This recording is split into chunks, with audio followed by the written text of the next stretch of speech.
In 73 BC, in a gladiator school in Capua, 70 men made a decision that should have ended in their deaths within hours. Instead, it triggered a war that would last 2 years, draw in the largest armies the Roman Republic could field, and terrify a city that believed itself invincible. His name was Spartacus. Rome did not see him coming. Spartacus was a Thracian, a people from the region north of Greece, and by the time history records him, he was already a soldier. Ancient sources suggest he had served in a Roman auxiliary unit before deserting or being captured and sold into slavery.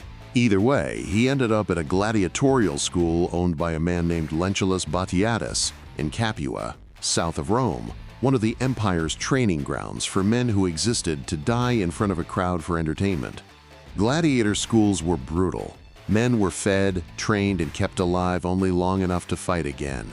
Spartacus and a group of roughly 70 others decided that a quick death in the arena was no worse than what awaited them if they resisted. So they resisted.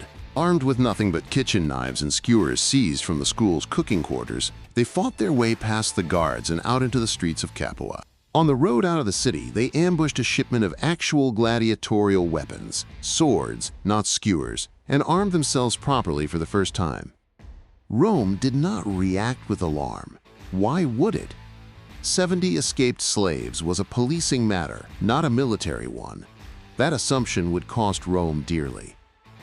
The escapees fled to Mount Vesuvius, not yet the volcano famous for burying Pompeii, but simply a defensible high position with a single narrow path leading up. There, Spartacus and his men set up camp, and something remarkable began happening. They weren't alone for long. Slaves from across the region, farmhands, herdsmen, laborers, began deserting their masters and streaming toward Vesuvius to join them. What started as 70 escaped gladiators was becoming something else entirely, an army. Rome finally sent a response, but a small one. A militia force of roughly 3,000 men under a praetor named Gaius Claudius Glaber surrounded the base of the mountain, blocking the only path up, confident they could simply starve the rebels out. They underestimated the mountain, and they underestimated Spartacus.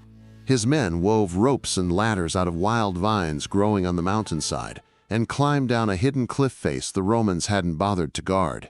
They circled behind Glaber's forces and launched a surprise attack from the rear, catching the Roman militia completely unprepared. The Romans broke and fled.